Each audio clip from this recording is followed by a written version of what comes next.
Record.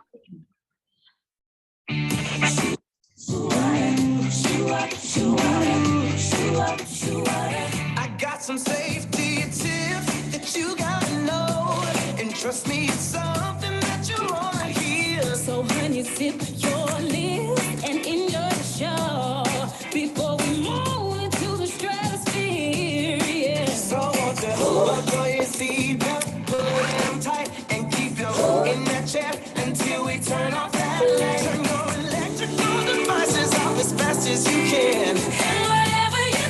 Don't make me ask you again. So tonight, get ready to fly, 'cause we're gonna live it on up in the sky. Virgin America knows all the places you wanna be. Fly away with me, fly away with me, yeah. For the 0.001% of you who have never operated a seatbelt before, really? I mean, it works like this. Insert the metal end into the buckle until it clicks, and pull on the loose end to tighten, making sure it fits slow and tight across your lap. There you go. To open, lift on the top of the buckle. And remember, seatbelts should be fastened whenever you're seated, just in case of unexpected turbulence or weather conditions. Personal electronic devices should be turned off and properly stowed during taxi, takeoff, and landing. Laptops should be placed inside carry-ons or under the seat, not in seat back pockets or loose on the cushion next to you. Nice try. Your in-flight team or the sign above will determine when electronics may or may not be used during flight. Yo, yo, yo, now that you're backing your head to the rap scene, now the eyes all glued to the flat screen. It's the cabin pressure stranger. You know that we won't be leaving you hanging. Pull your mask down first, don't worry, oxygen flows. Tighten the straps after placing on your mouth and your nose. If you're traveling with someone, like a child for instance, put your mask on first before you offer assistance. Now, under your seat, there's a life vest. First class, it's below your center armrest. Remove the couch, tear it open, place it over your head. Are we coming in clear? Did you hear what we said?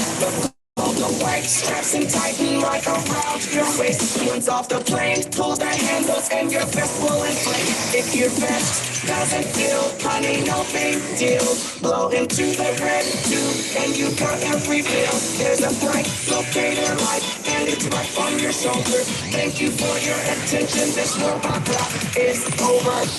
Just in case we must evacuate, we've got a plan of attack. We've got a plan of attack. 4 with no exits on this airplane. All I know is 4 exit doors, 2 in the front and 2 in the back. Wow, in the unlikely event we need to get you outside, your exit is equipped with an inflatable slide.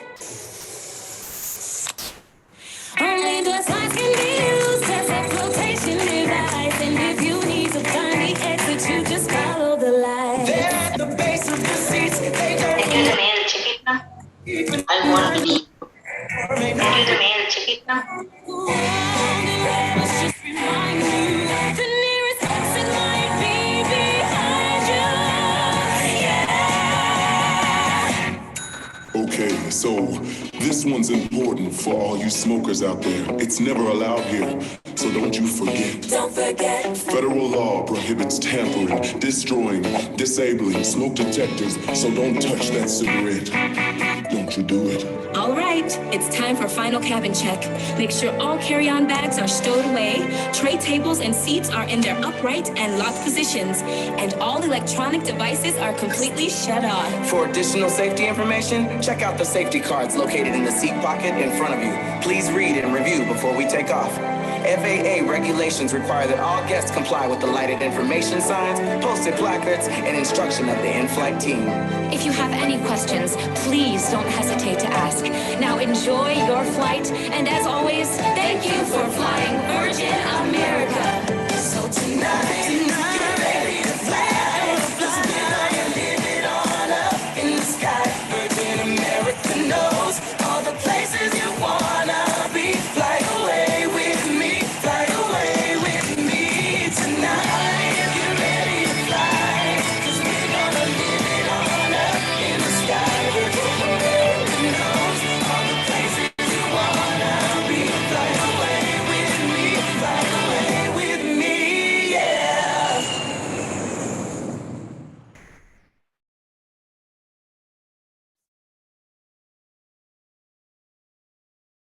All right, let's get started. Good evening to all of you. Let's get started. Please mute your mics.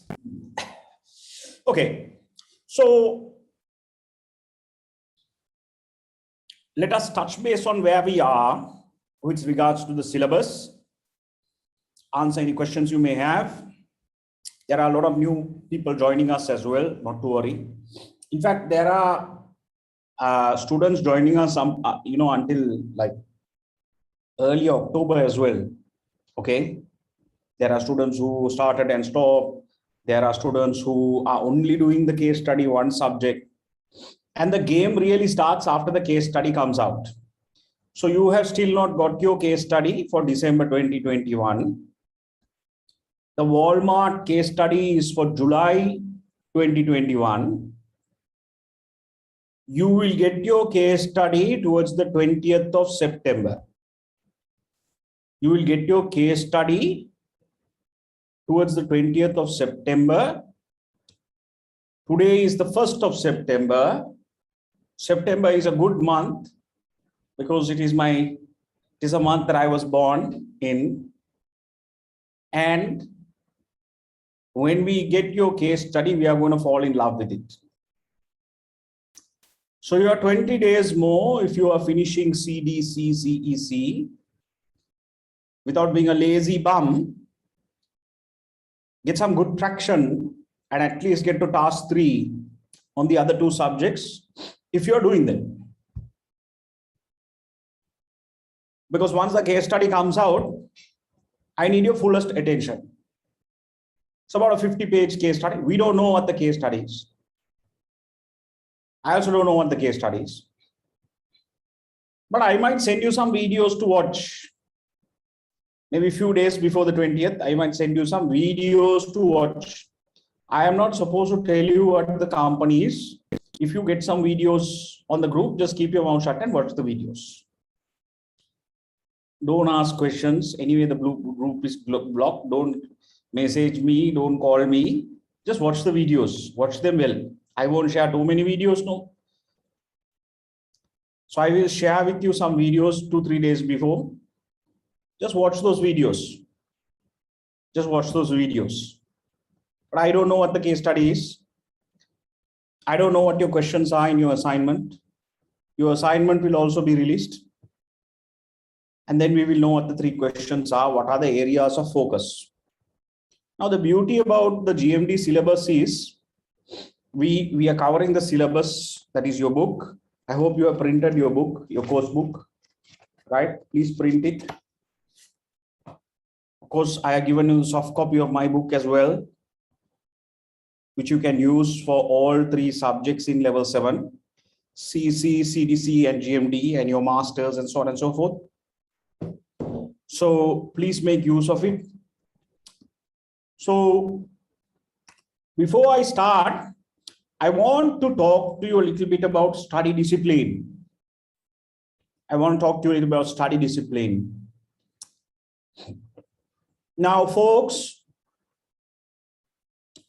remember, studying is a habit.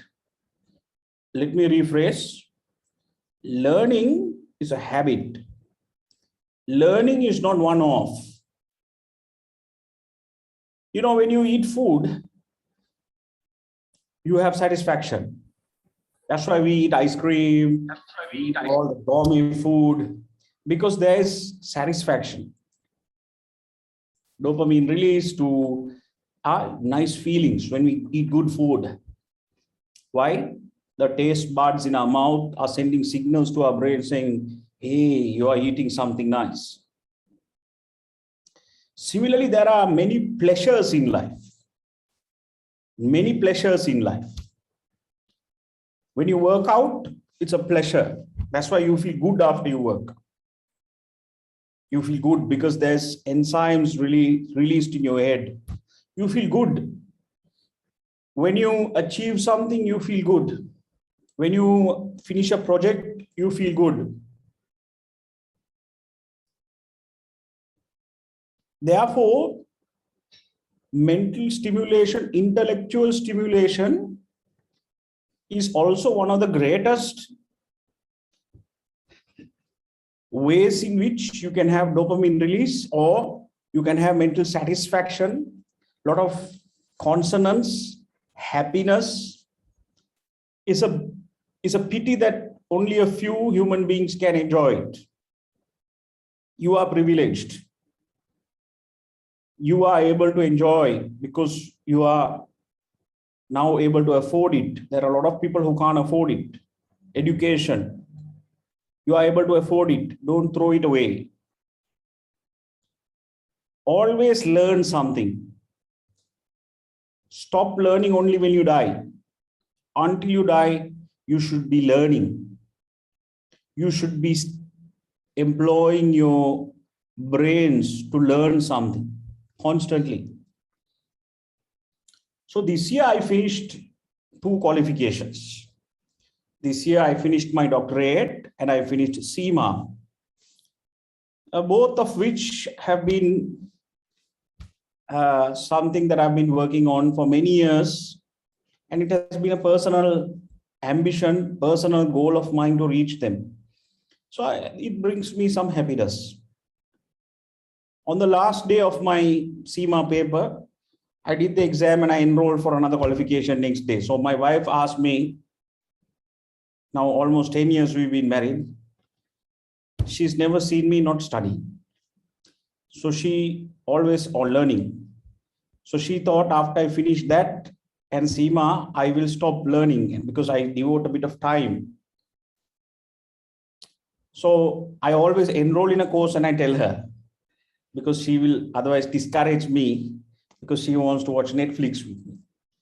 We do that a lot. We do that a lot, right? We do that quite a lot actually. But still she wants more.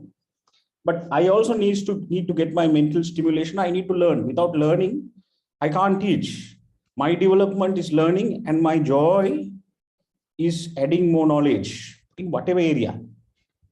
So I went and got myself enrolled into another 3-month qualification. Now I finished that last Friday. And on Friday morning, I enrolled myself in another thing, which is a 1-month challenge.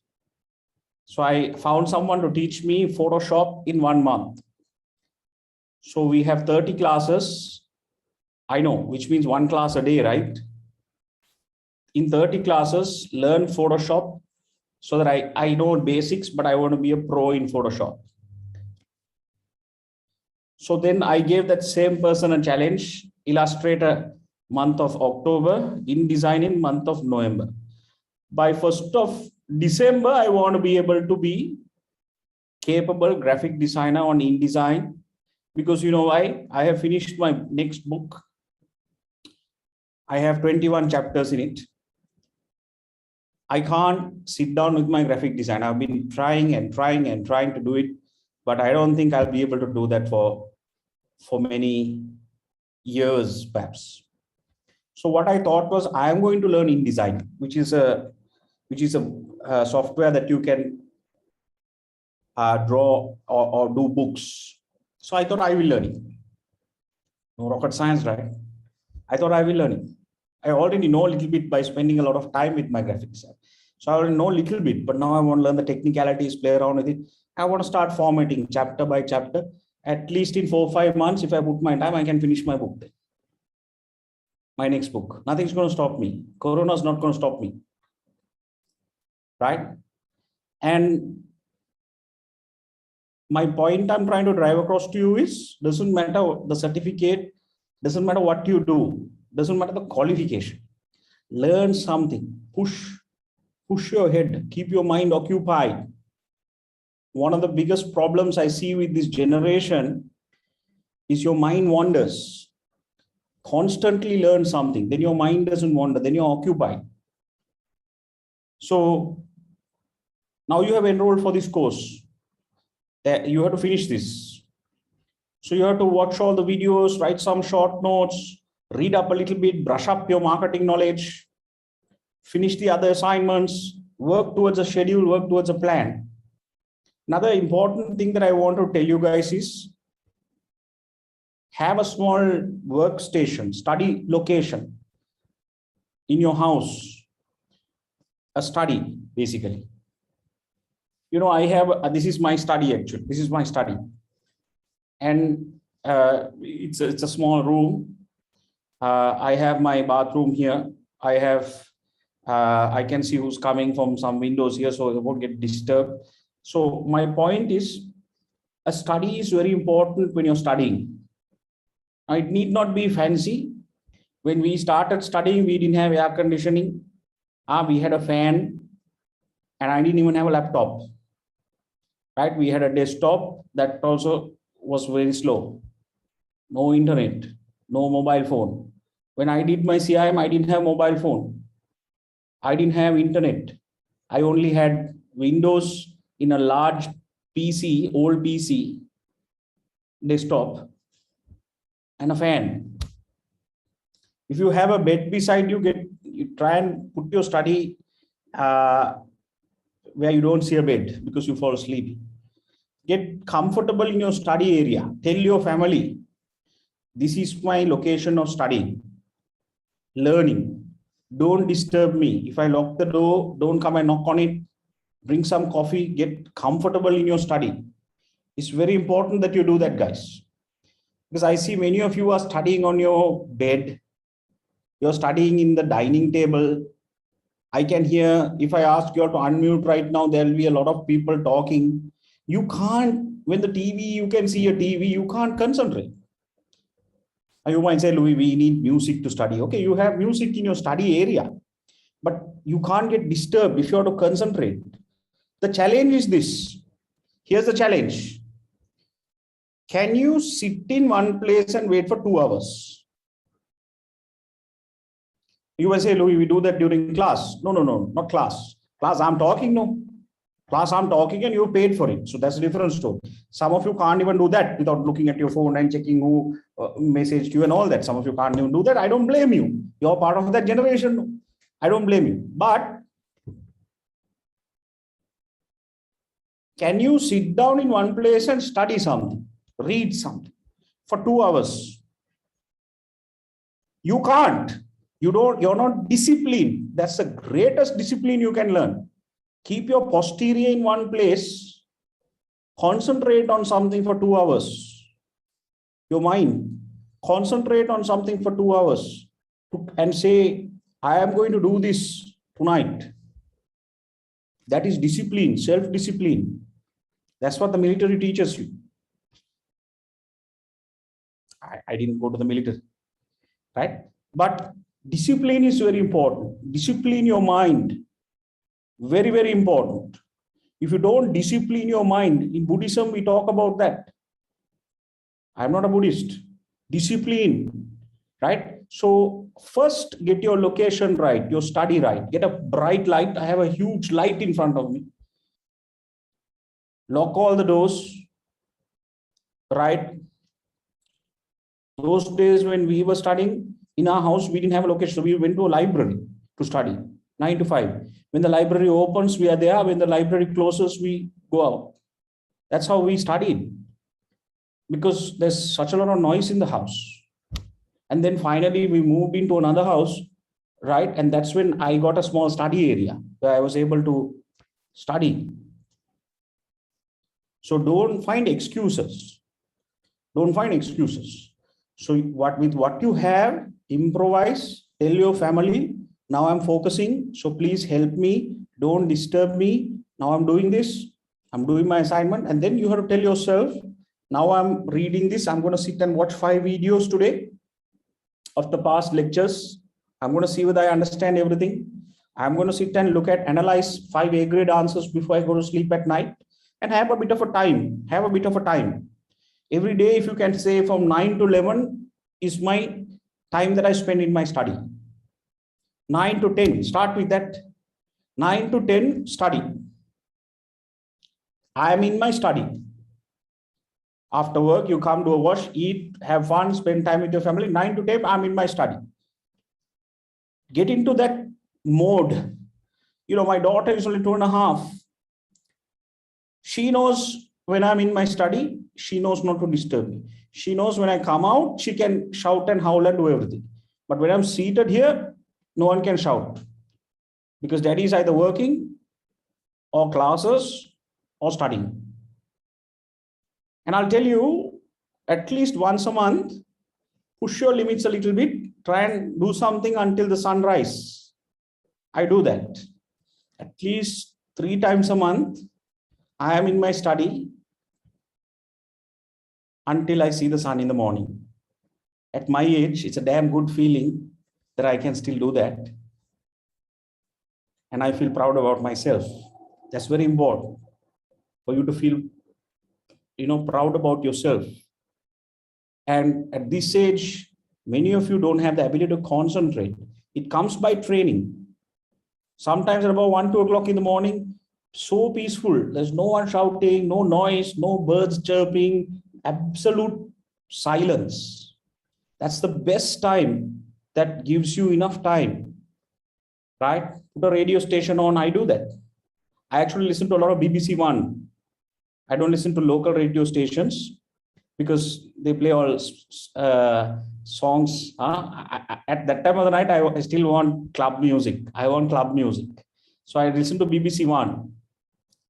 And they play some cracker music on Friday night and Saturday night, right? No ads, non-stop hits. And I put it slow because I need the music, the beat. So do what you like. And I get a good cup of coffee. About 11 o'clock, I have coffee. And then it takes me until 3, 4 in the morning. And then I know I have another 2 hours before the kids wake up. Sometimes if I'm really sleepy, I go and sleep. But you need to know your health. Don't mess up your health. Don't mess up your health. Of course, after that, you need to go and sleep. Right? So this lockdown period is ideal time. So why am I telling you all this, guys? You see, in life, we always we want things to be perfect. Don't expect things to be perfect. Don't expect anyone to be perfect, anything to be perfect. If you're married, don't expect your spouse to be perfect. If 70%, 80% good, 20% don't worry, ignore that. Some of us we are perfection. We want everything to be perfect. So don't try to be a perfectionist. If you in something, in your job, let's say your job, right? 70%, 80% there, 20% problems you have, don't worry about it. Because I find that many of you stop concentrating on your studies because you can't manage the problems you have. Slightest problem, you give up your studies. That's the first thing you give up. Remember, you are studying for yourself. Your job is not for yourself. You're working for a company. One day they will replace you, right? So if you stop studying, then you're not investing in yourself. So don't expect anything to be perfect. Health-wise, there are some challenges. I have some, I'm experiencing sometimes difficult kind of sinus issues, right?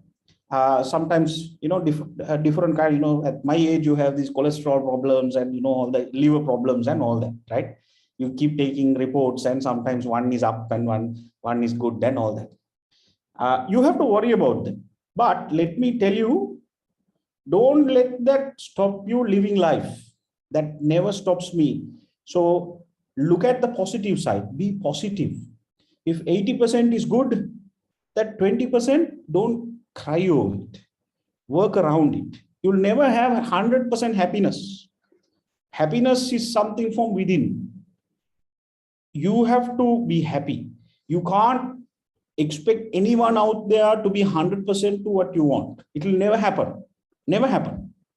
I have told my wife, I'm sharing all this with you to motivate you because the case study is going to come. I have always told my wife, I can't satisfy you 100% with everything. But if I'm 80% there, please tolerate me. 20% madness I have. So this is my 20% madness. 20% madness is I need to constantly learn something. So she's asking me why you have 3 graphic designers. Why do you want to learn Photoshop? We have 3 graphic designers. Why do you want to learn Photoshop?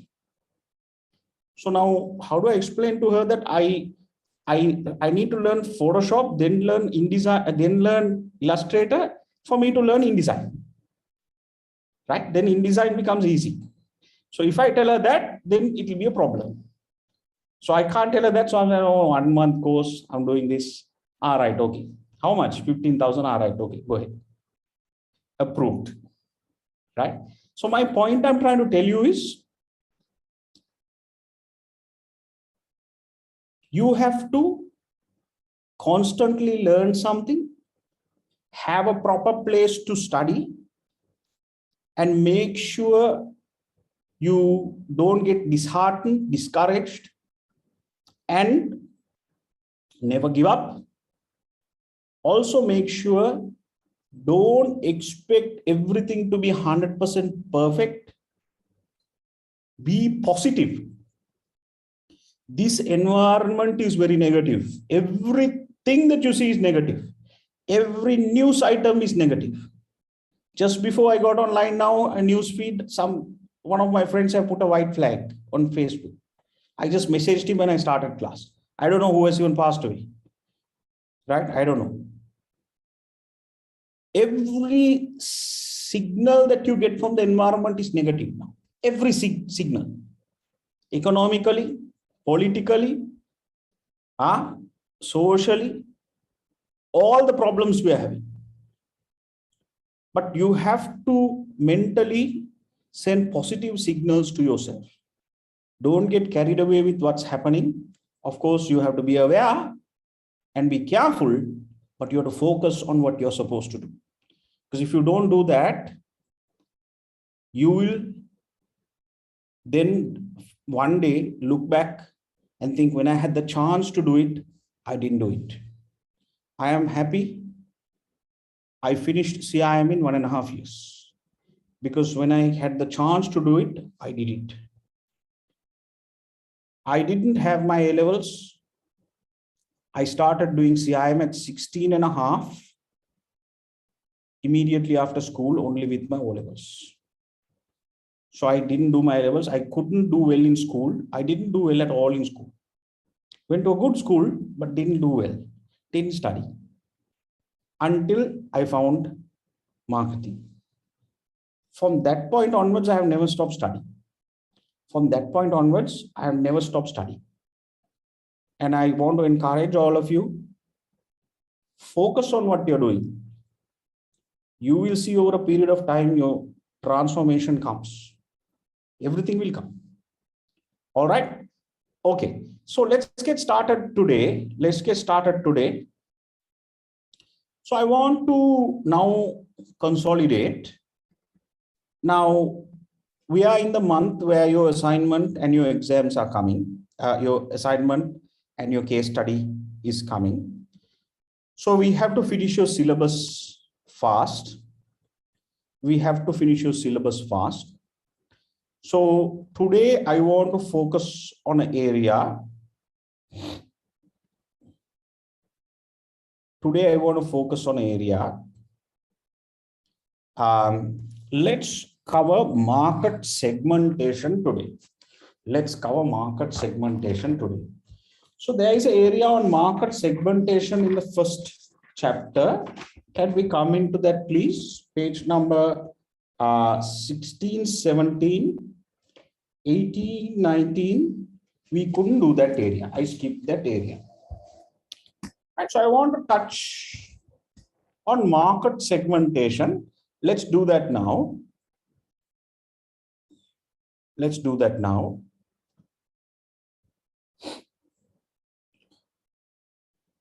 Right. So I think this is from chapter 1. I told you I skipped some slides. This is from chapter 1. Right. So let's understand what market segmentation is. So there is a definition available on page number 16 right at the top. Now, market segmentation. We learned this actually at a very small age in year 5 in school. But many of us have forgotten how to segment the market. Singular word for market segmentation is what? It is khandane. Khanda kirima or khandane. Right? So market segmentation, basically it is to take a broad market and subdivide the market. So you break up a market into strata or segments. You take a broad market and you break it up into strata or segments. So if you look at the broad market, now let's take the English market, English teaching market. Maybe in the broad market, the market leader might be British Council. Market leader might be British Council. So there was one guy called Sherry Malcolm. This is his poster. This is Sherry Malcolm's poster. Sherry Malcolm put a Aishwarya Rai picture and then wrote a poster. This is actual poster. And he said, I teach English to international schools yana sisunlage ammila sandaha spoken English. This number works, you can call it. I had once student call during class. Hello, Sherry, any answer? Right? So Sherry is real. Probably, I don't know, this might not be his real name. Okay, he would have rebranded. He must be some other name. Okay, right? Sherry Malcolm. You can't go with a non-English sounding name. No. Okay, Sherry. So branding. And you just put Aishwarya Rai picture there and said, if you look like this, I'll teach you English.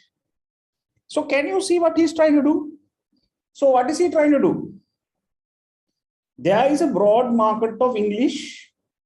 Market leader is British Council. Let's assume, okay, I don't know.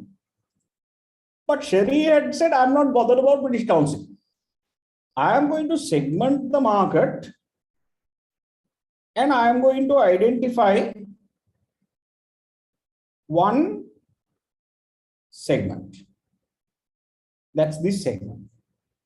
International school, if you are a father and you call her, he won't teach you English. Only mothers, he will teach English.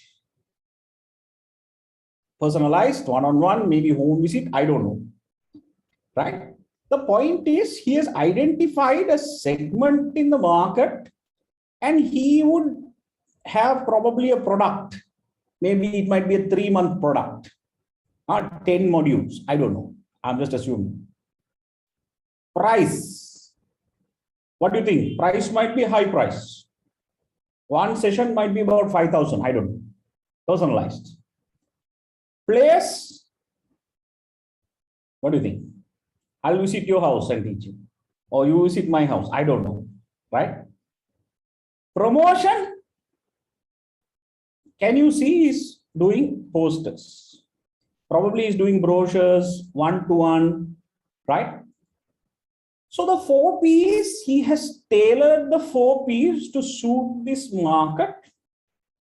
And guess who the market leader in this is? The market leader of this segment is Sherry Malcolm. So Sherry is saying, I can't be the market leader in the broad market because I don't have the same resources that British Council has, and I will never. But I have segmented the market and I can offer a tailor-made 4 Ps, which is the marketing mix, and be the market leader here. And to me, I do it with my resources that are available, with my competencies that are available, and I have fair degree of profitability, and other benefits are also there. Profits plus others. Right? So you can see market segmentation is a good exercise. It has a lot of benefits. You can attain segment leadership. You can confine your resources and competency to a small captive audience and thereby be the market leader there. So dividing a market into distinctive groups of buyers with different needs and characteristics or behaviors who might require separate products and marketing mixes. So this is the definition of market segmentation. Now that's not going to help you. You won't get a question on the definition of market segmentation. So I'll show you some examples of what you are required to do. Okay, but let's first learn some theory. I will give you some time for question and answers. So the segmentation process involves STP. Segmenting, targeting, positioning. So there are three things that you need to do when you're segmenting the market or subdividing the market. S, T, and P. So when we are talking about the first step, what we mean here is you create a profile. You create a profile. So now our first job is to create a customer profile of who Walmart is targeting. What is your profile? Sometimes digitally, we also call this personas. I'm sure you would have heard this word, personas, right? Then there are other profiling tools available, like the socio-economic classification. So we will do some of this. Family life cycle. The basis of segmentation, right? So there are profiling tools like personas, socio-economic classification, family life cycle, basis of segmentation available for us to profile who our target consumer is. Now, if you come to my book, I have an entire chapter on market segmentation. So can you make a small note to read for homework?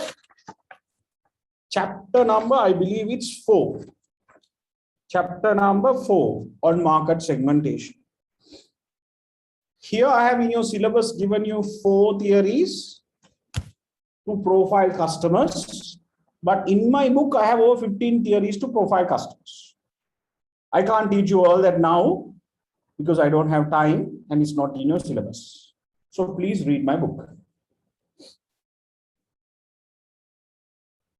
Then after you profile who you want to target, after you profile your market, you then come up with target marketing strategies or targeting strategies.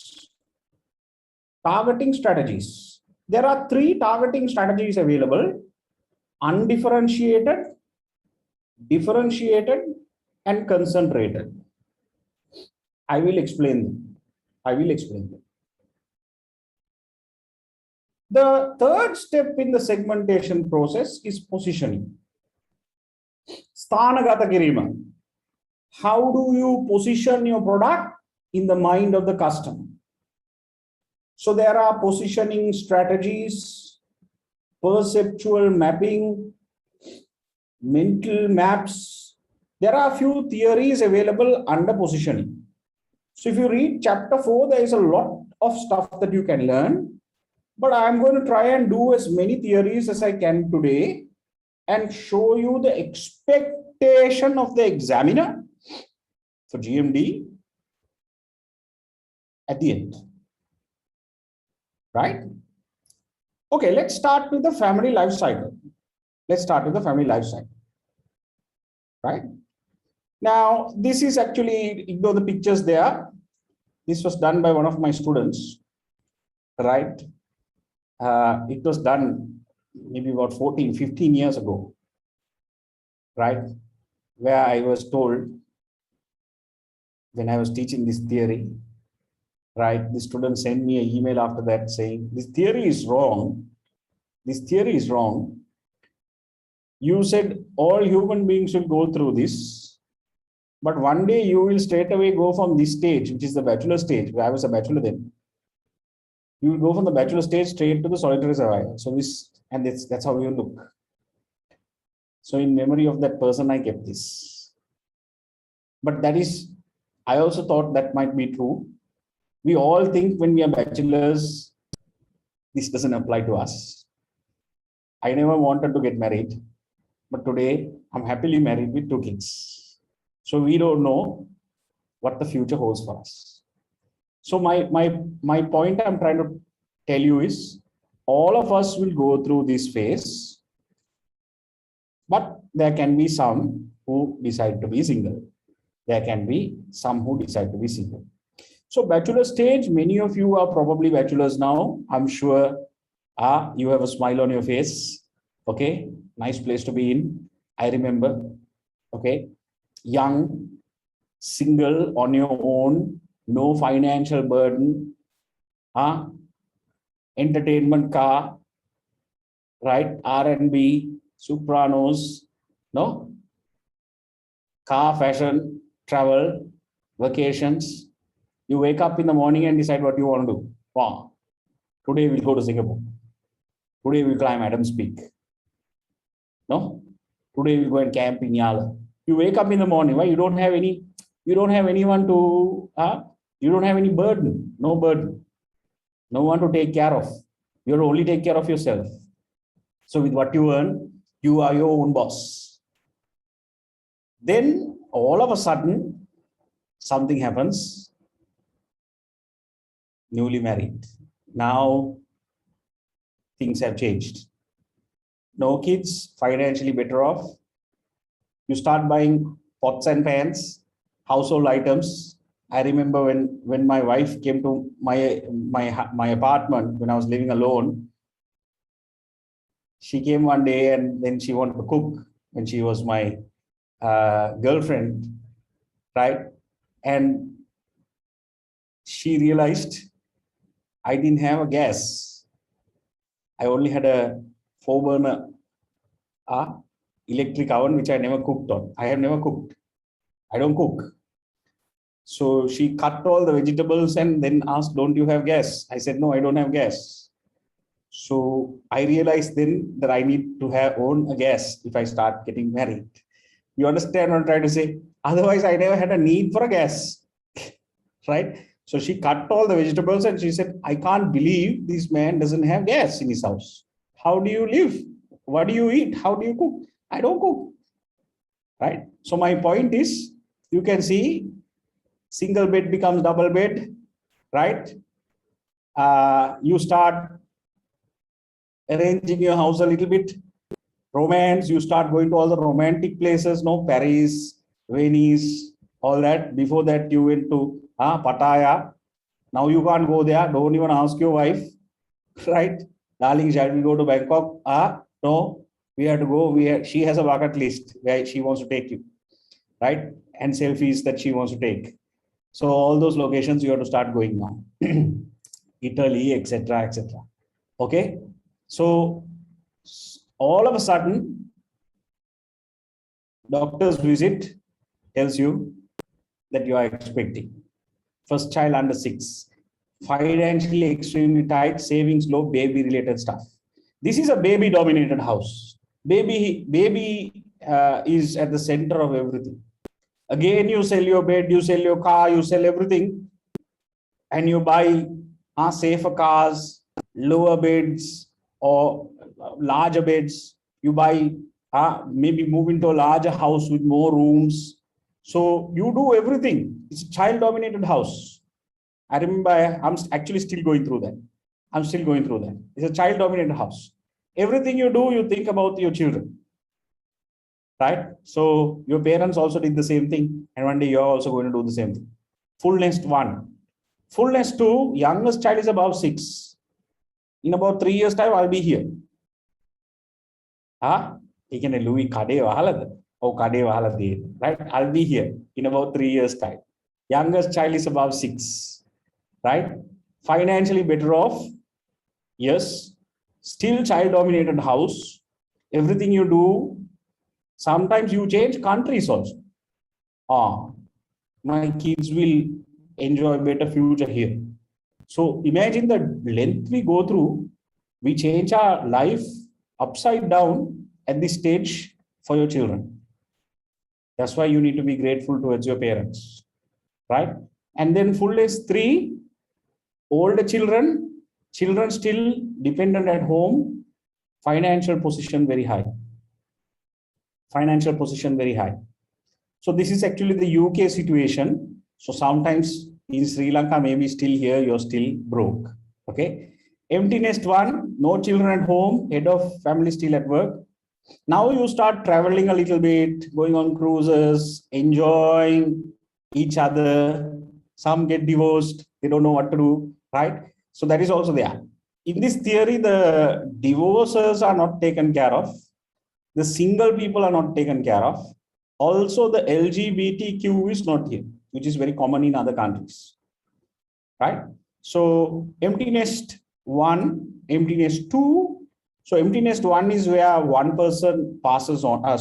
Empty nest 1 is where your children leave you. And then no children at home, head of family retired, significant cut in income. Solitary survivor is one person passes on. In labor force, income adequate, small accommodation, savings and pensions.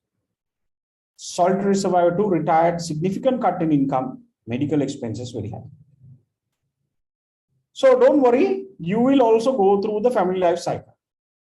Okay, some of you are already there. Then you have the socio-economic classification. So let's first learn these and then I will tell you after that how to apply them. So the socio-economic classification, you have SEC-A, B, C1, C2. I'm sure you would have heard this terminology before. So this is the UK socio-economic classification. We have a Sri Lankan classification as well. That is in my book. If you want to look at the Sri Lankan classification to understand what is your SEC, you look at my book. So UK upper middle class SEC-A amounts to 3%, higher managerial administrative. Middle class B, 14% of the population. Can you see the profile? C1 lower middle, 27, large population. Supervisors, clerical, junior, managerial, administrative professionals. Skilled working C2, 25% of the population.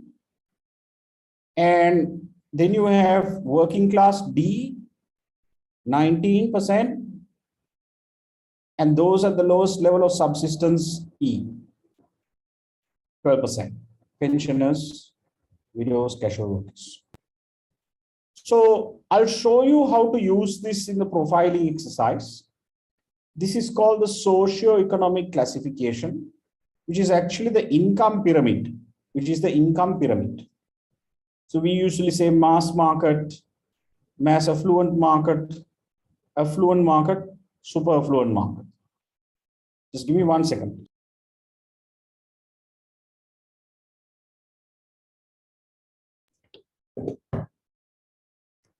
Right.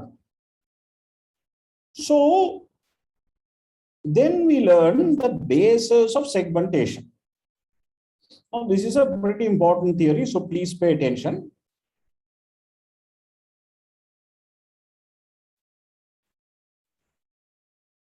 So in the basis of segmentation, we have 4 B to C bases of segmentation. 4 B to C basis of segmentation. Geographic, demographic, then you put these two together, there is geodemographic, psychographic, and behavior. So you have basis of segmentation. You have basis of segmentation. Geographic can be, now let's take this class. When you filled your application, you gave me your data. You gave me your data. When you fill the application, you gave me your data. Did you give me your address? Yes. That means I can use all your addresses. There's 240 of you right now. Oh my God, big class, no? 240 of you right now. I can segment this class based on your address geographically. So I can say, let's say you are in my large class now, all 200, all of you are in my large class, okay? Let's say.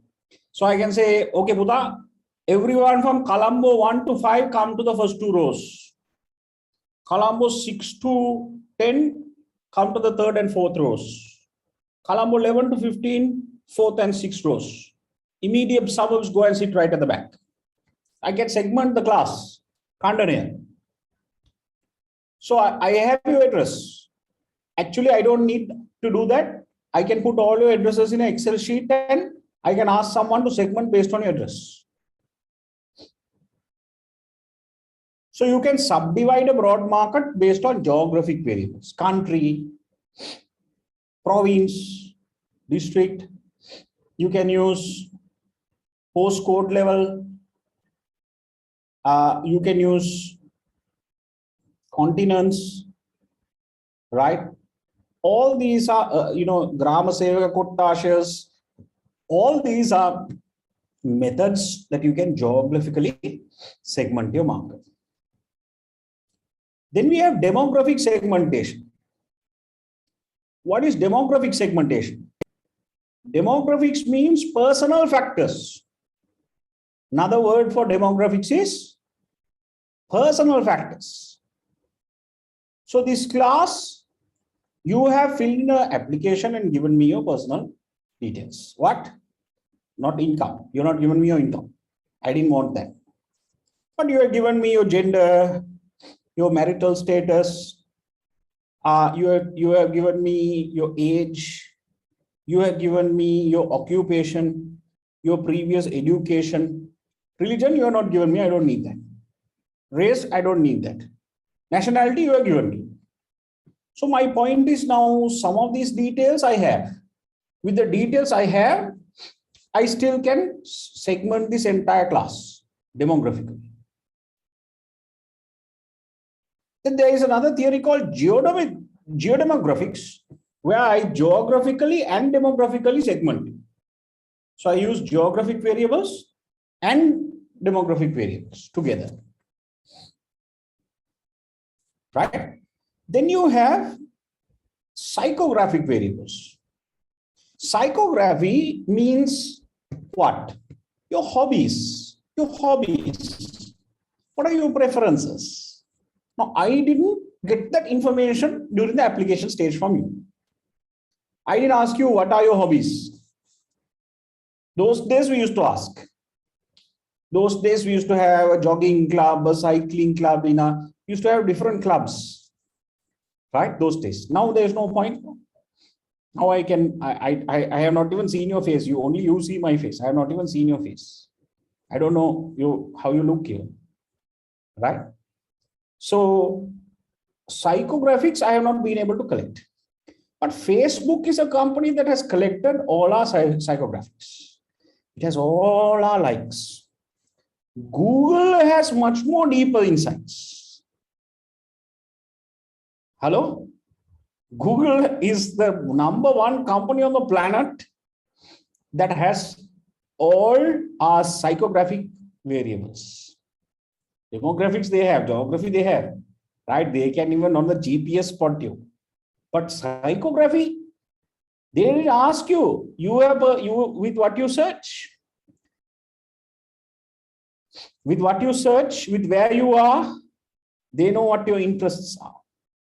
Credit card companies, where you use the credit card, they will know what you're buying and they will know at which merchant you are at and what your lifestyle is. Are you a gambler? Are you a nightclubber? Are you donating to a charity? They will know all that. So psychographics are very important. What are your preferences? Do you like photography? Do you like pornography? What are your interests? Cooking, sports, social class, all that, right? So to a certain extent, personality too is psychographic variables. So you can't ask psychographic questions are not very easy to capture at an application level.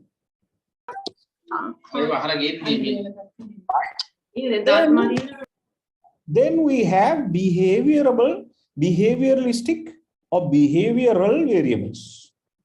So behavioral variables are markets that are segment based on behavior. Example.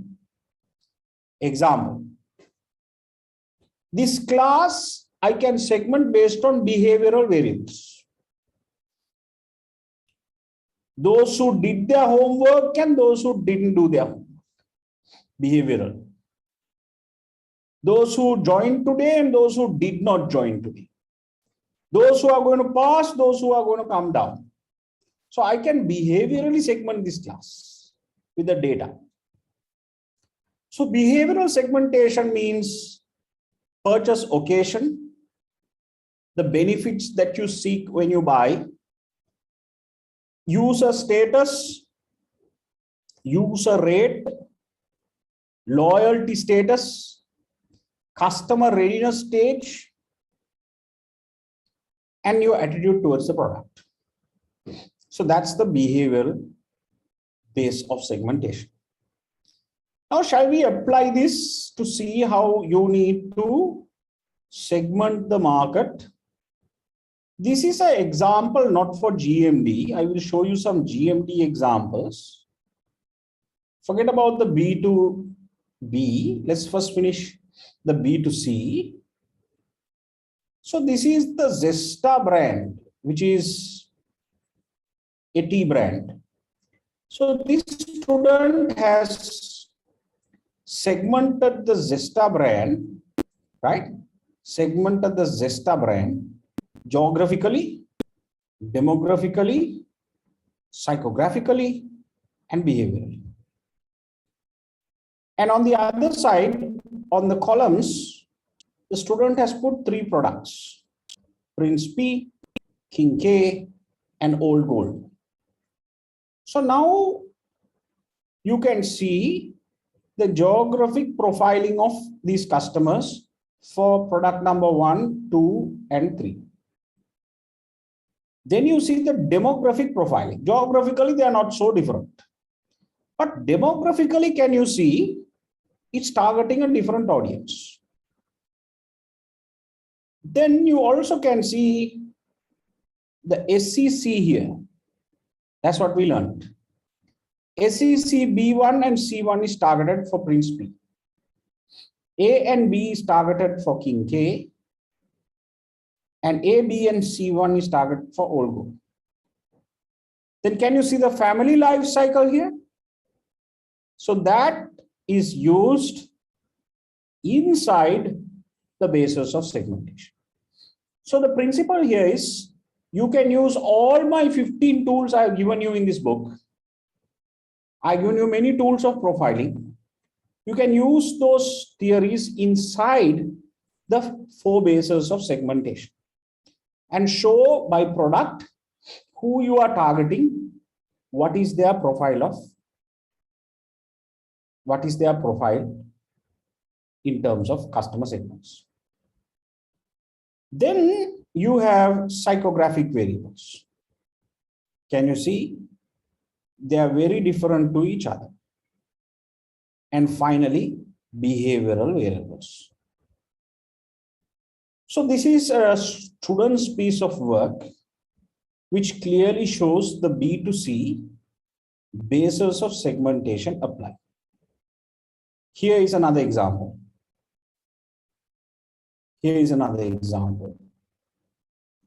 Geographic, demographic, psychographic, behavioral factors. This is done for toothpaste brands, segment A, fighters, commoners, imperials, ladies. Again, this is not for GMD, but I'm showing you this example. I will show you GMD example later. So you again can geographically profile, demographically profile each segment, So you can even give these names as give these segments a name. No problem. Psychographically profiled, behaviorally profiled. So I hope you now, to do this, you need a little bit of creativity, imagination. Marketers need a little bit of creativity and imagination. If you are doing marketing without creativity and imagination, you can only be an operational marketer. You cannot be a strategic marketer, because strategic marketing involves creativity and imagination. So you need to have a creative bone to profile customers. Now comes B2B basis of segmentation. B2B basis of segmentation. So B2B, now sometimes an organization, I remember when we got the HSBC case study, HSBC UK case study, you had both mentioned in the case study, B2B segments, and there was corporate banking and business banking, which means B2B segments. Then you also have to profile using the B2B basis of segmentation. So B2B has 7 variables. Industry type, benefits that the companies seek when they're buying. So B2B product, what? Caterpillar, heavy equipment. You know, I won't buy Caterpillar to dig my garden, right? The Caterpillar, I won't buy to dig my garden. It's only sold to engineering companies, construction companies. So if you are selling B2B products, these are the B2B basis of segmentation. Purchase potential, company demographics, not individuals demographics, companies demographics. Purchasing approach, situational factors like the size of the order, frequency of the order, urgency of the order, and finally purchasing personal characteristics. Personal characteristics. So how can we use the B2B basis of segmentation? Here's an example by Aiken Spence Hotel, where you can see demographic, operating variables, purchasing approaches, situational factors, and personal characteristics. The factors are used here, and you can see the profiling of B2B target segments. Right? Now, still, I have not shown you how to do it for GMD. I will show you that in the end. Okay, now let's come into targeting. Now targeting involves 3 strategies: undifferentiated marketing, differentiated marketing, concentrated marketing. So undifferentiated marketing is where you offer one product to the entire market. Example, Siddhalepa. Siddhalepa balm. Siddhalepa has only one type of balm, no? Yellow color, smarts like hell. Some people find it smelly, some people find it nice. Been there for many years. Pack sizes are there. But otherwise, Siddhalepa is Siddhalepa. One product to the entire universe. Rub it on your head, rub it in front, rub it at the back, rub it on your legs, rub it on your hands, rub it everywhere. Right? Undifferentiated. What happens when you do undifferentiated marketing? You leave room for someone to come and differentiate, offer different products to different customer segments. That's what Sparsilon did. Sparsilon came and said, I will give you different colors. In fact, I have one here. This one says de-stress.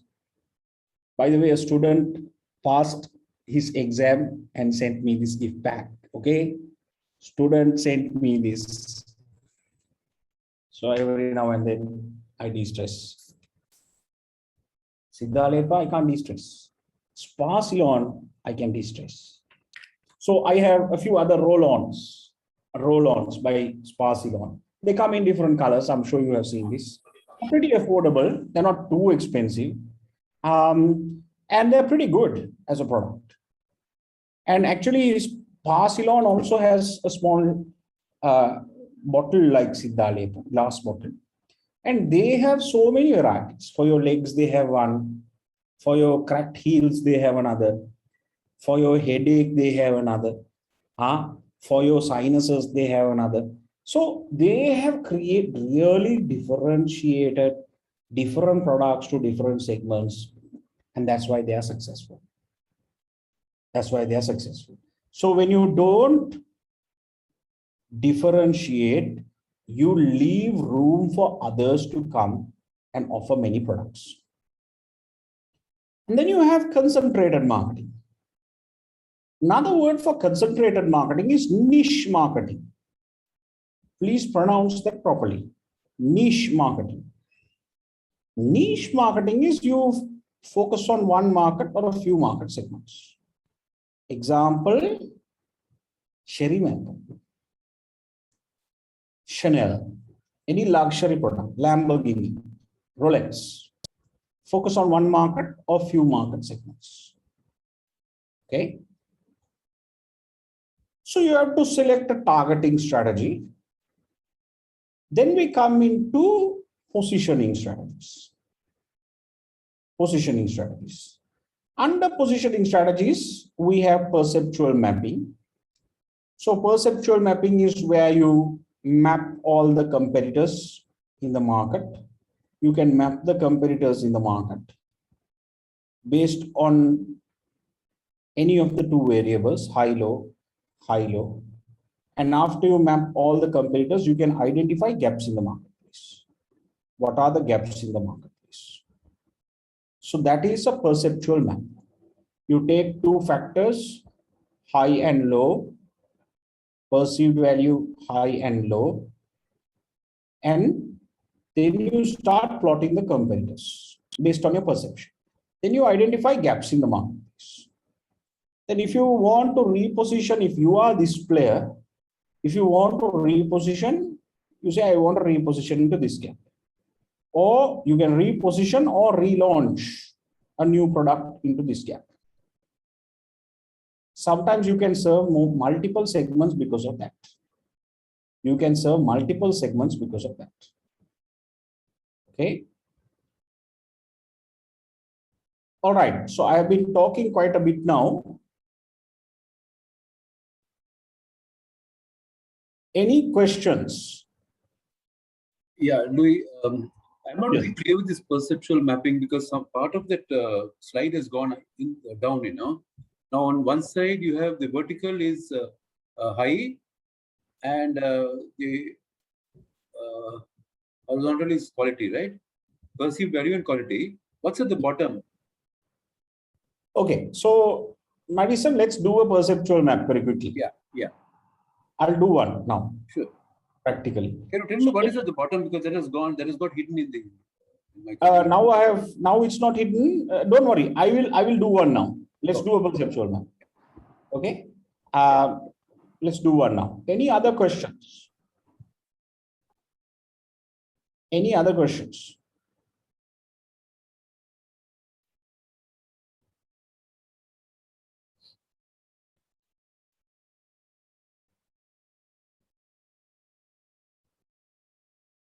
So the owner of a new segment becomes specialized in that small market segment. Not very clear, Kavindu, of your question. You can unmute and ask. Can we select segments on our preference? You mean in real business life or for GMD, or what are you talking? Technically, you can select segments, but then you have to evaluate the segment. There is segment evaluation criteria available. I have it in my book. I have a model to evaluate segments in my book. It's not in your syllabus, right? But the size of the segment, potential of the segment, accessibility of the segment, then actionability of the segment, Those are some theories available to evaluate whether the segment is good or not. Then does your resources and competencies match the segment? No point segment in the market and try to target something that you can't serve, right? So those are ways in which you will evaluate segments, rate and rank segments, and then select one. How do we select the repositioning? So I'll do a perceptual map. Now, is there a metric to, yes, measure perceived value? Yes. Yes. Perceived value can be measured too.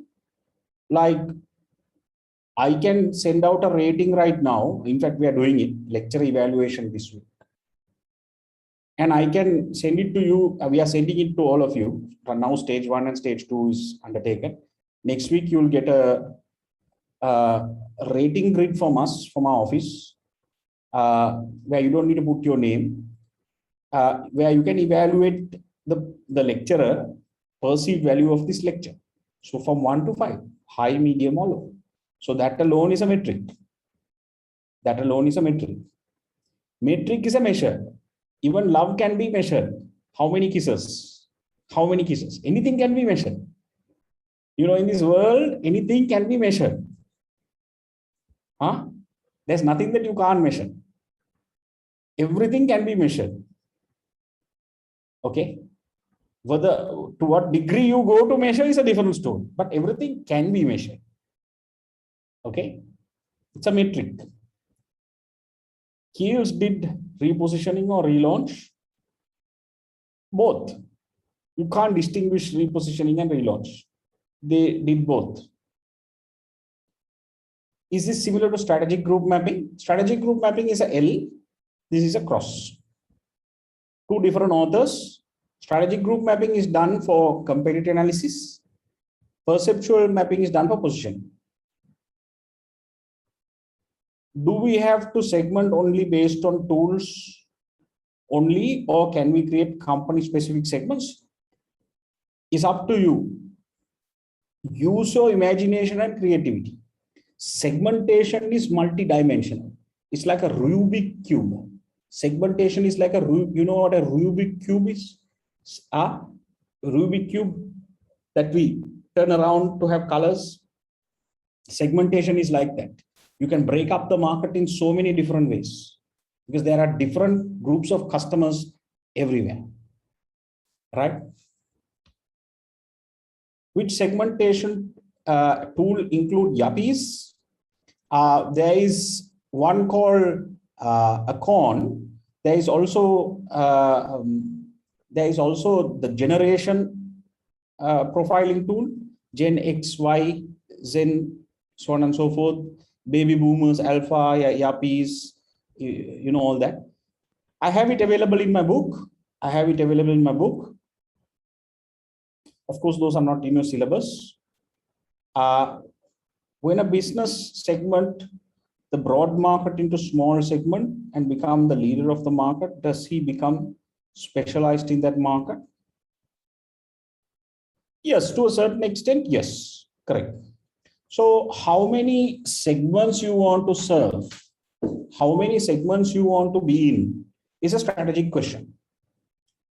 Now, when I was in the banking industry, I remember banking industry is owned by different people. Ceylon Bank owns Tikiri, which is the children's savings account. So they are very strong in the children's segment, right? Then you have commercial bank, Bank of Ceylon, HNB, very strong in the corporate and SME segment, very strong, and the rural segment. Then you have some banks very strong in the micro segment.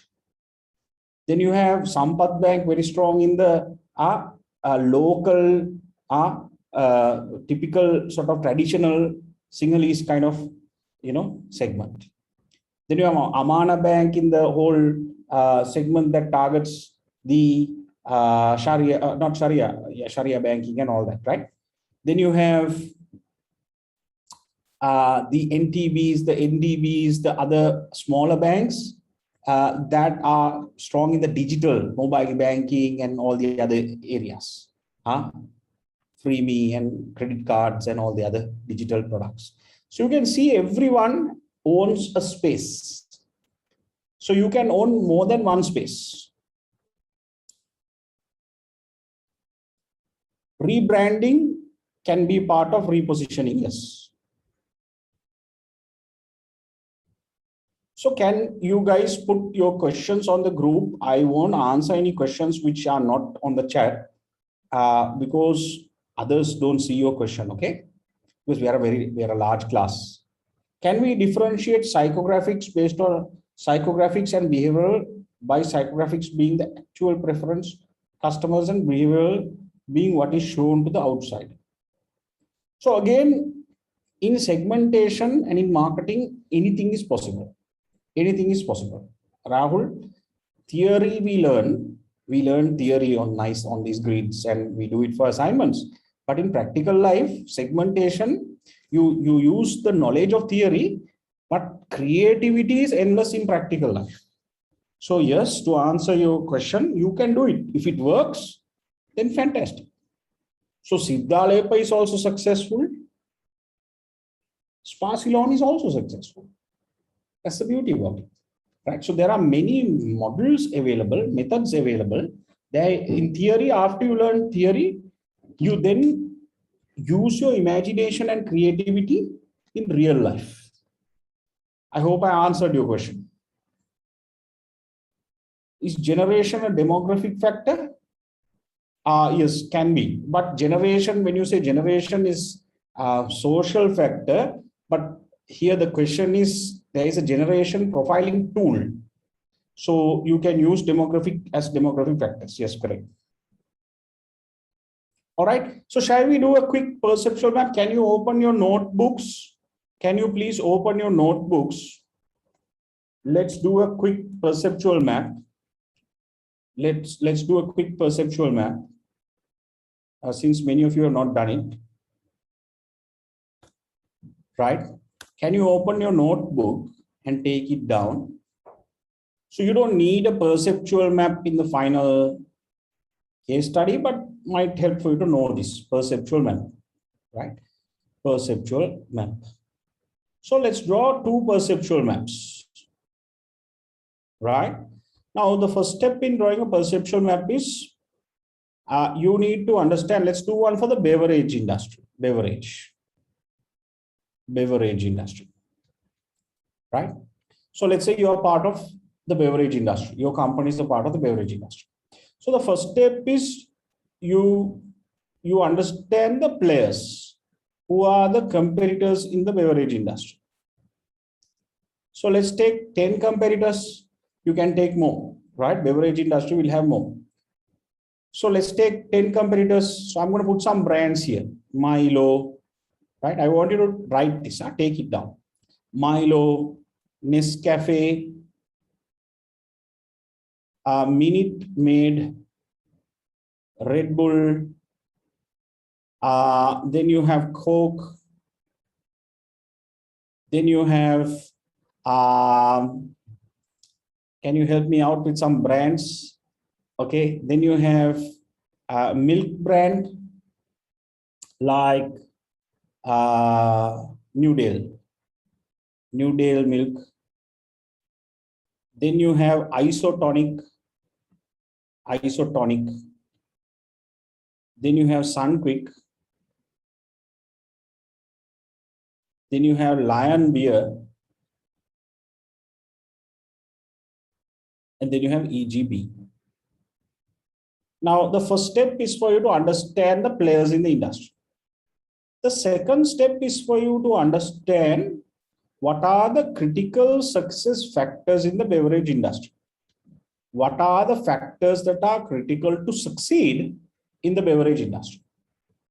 So example, what are the most critical factors? Maybe taste. Taste. It needs to taste good. Price can be critical.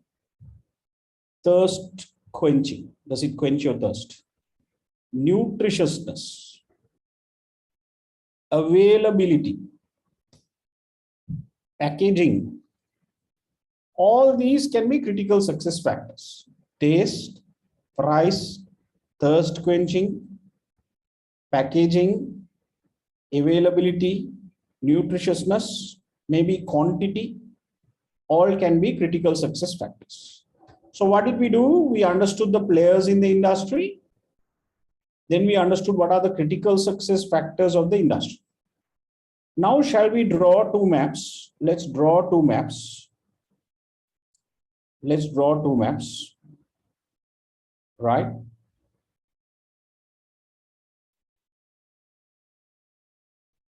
Oops, let me draw two maps. So here's the first map.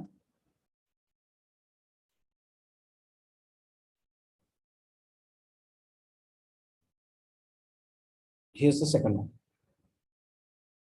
right? Now what we do is we actually take two factors. So let's take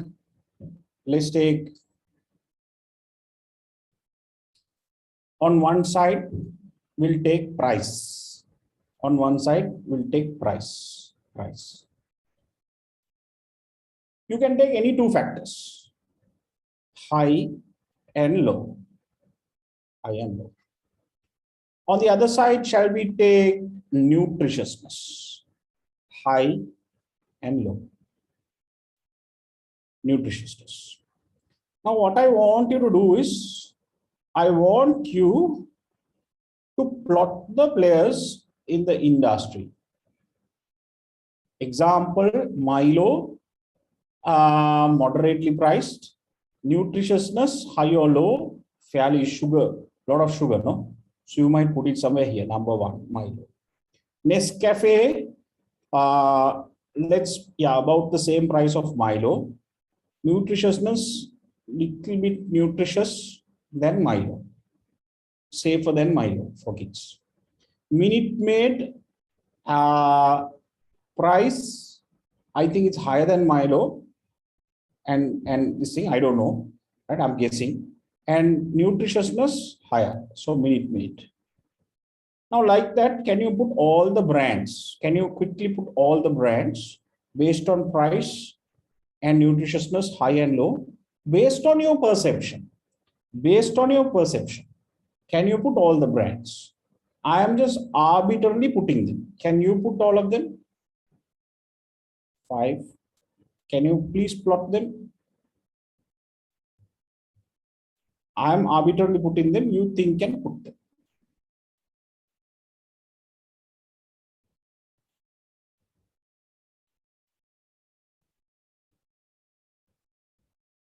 Now whilst you do that, let's also take another two factors.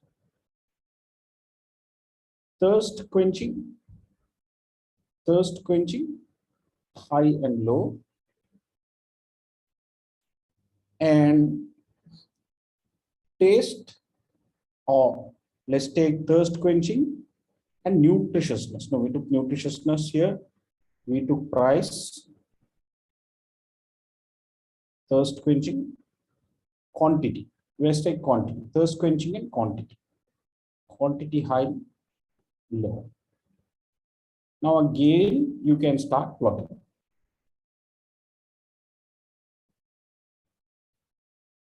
You can take any two critical success factors. I am just arbitrarily plotting it.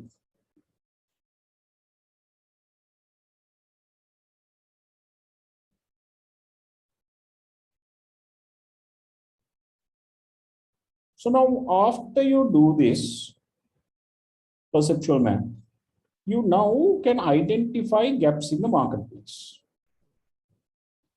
You now can say there is a gap here. Medium priced, highly nutritious. There's a gap here. Highly nutritious, high priced. There's a gap. There's a gap here also. There are gaps here as well, but they are probably low nutrition, low price. It's not a good proposition, right? So these are good propositions. Winner products, clear gaps in the marketplace. So higher quantity, thirst quenching, right? Moderate. So you can see this whole place is available. Can you see any gaps here? Can we develop any products there? Low quantity, high thirst quenching. Can there be opportunity? Low quantity, but high thirst quenching. I don't know. Can you develop R&D? So you can see there are three maps in this perceptual map. One is the perceptual map where you plot the competitors. Second one was gap analysis. Gap analysis. That's what we did. Third one is repositioning map. Now let's say if you are isotonic, which is a local beverage, isotonic. So let's say you are here. Let's say you are here. Where's number 7? 7. So you want to launch a product to this segment, second product, or you want to launch a product to this segment. So either you can reposition this product, or you can relaunch a new product there, whilst this product is still there. So then repositioning or relaunching map is also available. So Nadison, I hope that's clear. Is it clear? Yeah, it's clear. Oh. I had a further doubt. Yes. Because now we have all this gap you said. No, so this is, say for example, thirst quenching and low in price. There's a big gap. That's what it means, no? Yeah. So wherever you have gaps in the marketplace are unoccupied. So when you can even mix these factors. You can take price and thirst quenching and put it, and then you have to plot the competitors and see where the gaps are. So you can change the variables also. You can say price and the variables. Exactly. That's the best, because then more gaps will emerge. More gaps will emerge. So normally, what is a kind of a, is there a thumb rule like how many variables that you can plot? No, there is no such thing. So the more you do it, the more gaps you will find, which means those are ideas for new product development and new segments in the market that are unserved. Okay, so all the critical success, the critical success factors can be mapped. Everything, all those. See, we have put about 5 or 6. We have to do 5 or 6 maps there. Okay, that's correct. And then supposing there's a kind of a overlap. For example, now we say that low in thirst quenching and low in price, there's a gap. Now, how do you match this with something else? I mean, for example, if you were to match it with something, how do you do that? No, so what you do is you identify all the gaps separately. Yeah. You keep changing the variables, identify all the gaps. Let's say after you find 10 gaps in the market, then you select what are the 3 best ideas from all those 10. You know? Yeah. So this thing was that if supposing thirst quenching is a very critical success factor. I mean, somebody buys a Pepsi, he wants his thirst to be quenched. Yes. But if that is low and the price is also low, where does it fit in? I mean, then it is not it's not in the market at all. It's not. There's no point in positioning anything in that area. That means there's no demand in that area. Isn't that what it means? So no. So if there are other players there, if there are other players there, that means it's occupied. So if there's no players, that means it's not a segment worthwhile testing also. Am I right? Can be. Yeah, but now just because you have a gap in the market doesn't mean that you can plug all the gaps with products. You have to test whether that gap has demand, whether that gap, what is the size of that gap, is that a real gap? Then you can do further research. You understand? You can do further research, but in 2 minutes you can identify a lot of gaps with the perception. But then you give to a research company to qualify the gap. That's a separate exercise. Okay? Yeah, fine. All right. So there are many questions coming in, so I think if you can unmute and ask if you have anything critical, If you have anything critical, you can unmute and ask. So I think perceptual mapping is clear. Perceptual mapping is clear. Okay. So right, let's move forward. So I want to have some fun now. This is actually a picture that is used to really understand positioning and perception. So I asked this question, what do you see in this picture? Can you please type? What do you first see in this picture? That's the answer. What did you see in this picture first? Can you please type? Can you please type? What did you first see in this picture? There are two things you can see in the picture. What did you first see in this picture? Don't type both. What did you first see in this picture?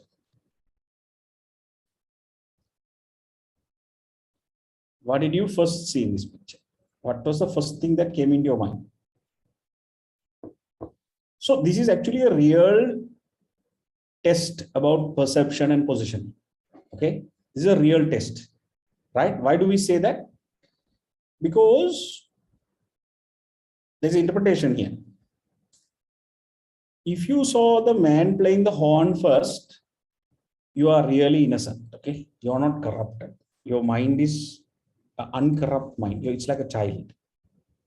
If you saw the man playing the horn first. If you saw the woman first, that means you're extremely corrupted. Okay, extremely corrupted. That's what it means. Extremely corrupted. Okay. Why? If you have children in your house, go and show them this picture. If they are, of course, under 6 years or whatever it is, and say, darling, what do you see in this picture? You know, they will never see the lady in the picture. They will never see. I've tried it. It's a real psychometric test. You can show this to a child under 6 and say, what do you see in this picture? They will never see the lady in this picture. Why? Their mind is not corrupt. Their mind, they're not socialized enough to see the lady. They see at once the horn, and then they see someone blowing the horn and the man there. They only see that. Uncle, they say. Right? Ethan can't still find the lady. Don't worry, okay? Nothing wrong with you. Right? After, if you show it to about 9 or 10-year-old, they'll see the man first. After that, they'll say, uncle is there. Auntie is also there. They'll say, auntie is also there. That means they are now so slowly starting to get socialized, their mind. Try it. Hafsa, don't worry, okay, if you can't see the lady. Right? So, right, don't worry about it. But there is a woman's face in this. There is a woman's face in this. My point is, you see, perception is vivid. Perception is vivid. Where moment you still can't see it. This is the eye, okay? This is the eye. This is one eye. This is the other eye. Half of a woman's face. Can you now see it? Can you now see it? This is the mouth. This is the nose. There's a woman's face in it. Okay. So my point is, perception is vivid. Positioning is complex. Sometimes we try to position something in the mind of the customer, but he perceives it in a completely different way. That's how complex marketing positioning is. Therefore, positioning is at the heart of marketing. Positioning is an exercise that needs to be done very carefully. Sometimes you can over-position a brand. Sometimes you can under-position a brand. Sometimes your positioning can be doubtful, not credible. So therefore, positioning strategies are available. Again, can you see the old woman and the young woman in this? The question is, did you see the old woman first or the young woman first? That's the question. That's your segment. Did you see the old woman first or the young woman first? So if you don't see the young woman, don't worry. Don't worry. If you don't see the old woman also, don't worry. If you see a man, I'm worried. Right? So my point is, perception is vivid. It all depends on our upbringing, on our socialization. So it's fine. Sometimes when you see an ad, you don't see the message, or you interpret it very differently. Right? Right? So you saw the old woman and the young woman. Don't worry. Both these examples and more in my book, in the market segmentation chapter. Please read it. All these examples are there. All these are there. Right? So when we talk about positioning, we talk about positioning errors. Sometimes we have under-positioned brands. Brand does not have a clear identity. Over-positioned brands, too narrow positioning. Confused positioning, too many claims. Doubtful positioning, not credible. So these are some of the positioning errors available. So if you have a product in your product suite that has a positioning error, it needs to be fixed fast. But positioning is something that you can't fix easily because it's damaged the consumer's mind. You can't go and erase what people are thinking. Example, when I say Sanat Jayasuri, what comes into your mind? Don't type it. Please don't type it. Please don't type it. Because we all have seen his success and we all have seen him in more ways than one. Right? So that we can't delete now. It's there in your head. You can't delete it. But we love him, okay? We like him. We like him. So my point is, after your stimulation has hit your brain on something, positioning is very difficult to alter. Very difficult to alter. Right? Sometimes it might take months, years. Some types of positioning you can't change at all. Now, Sanat Jayasuriya, you can't take that out of all Sri Lankan heads. You can't. I think you know what I'm talking about. Right? You know what I'm talking about. You can't take it out of the head. You will always remember it. So, but the good thing is it positive or is it negative? Or is it, when you look at the aura of positioning, more of positives, few negatives, I think then the brand is fine. Then the brand is fine. You can't have everything positive. Even brand Rolex has some negatives, but it has more positives. Like I told you, 80% plus positives, brand is strong. 20% problems might be there. Don't worry about it. Right? So positioning strategies are available. So I'm going to go through this in the next slide, which is a little detailed, right? Which is a little detailed. So let me go through the positioning process. So I have actually come up with this process. This is from my book.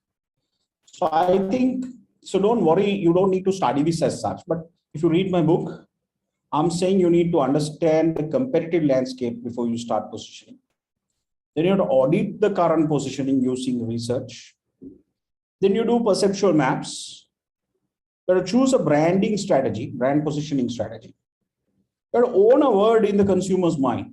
Every brand should own a word, like Pizza Hut and Uber owns delivery, or DHL owns delivery. Like Volvo owns safety, right? Like Cambridge College owns CIM, right? You have to own a word in the minds of the customer. Develop a positioning statement and a payoff line, a strap line. So there are theories available on this in my book. You can refer that. Then coming up with a 4 Ps for each target audience, right? Test the new positioning. And finally, you come up with what I call a segment canvas, right? So I will show you what that is. I have done a few segment canvases for case studies. I will show you what that is. But this is one simple theory that you can use. It is called brand mental maps. Mental maps. Now, when you think of Apple, what are the things that are top of mind? What are the things that you recall? So when you recall the Apple brand, you recall all these words in your mind. Maybe you can add to this, okay? Steve Jobs, Tim Cook. There might be other things that come into your mind, iTunes, right? So now the question is, this is called a mental map. When I mention Maitripala Sirisena, what comes into your mind if I ask you to do a mental map? You will tell me 20 things. Question is, out of those 20 things, how many things are positive? How many things are negative? Same thing can happen to Lewie Diasz. If I put my brand name there and I do a survey and I am not in the room and I ask you to go to a board and say, what comes into your mind when I say Lewie Diasz? You will write a lot of positive things, I hope. Some negative things also you might write. I don't know. Right? So the question there is, do the positives outweigh the negatives? If so, your brand is salvageable. Your brand is salvageable. If your negatives outweigh the positives, then you have a problem with your brand. You have a problem with your brand which needs a specialist that requires fixing, right? So look at Rolex. The Rolex brand has a lot of positives.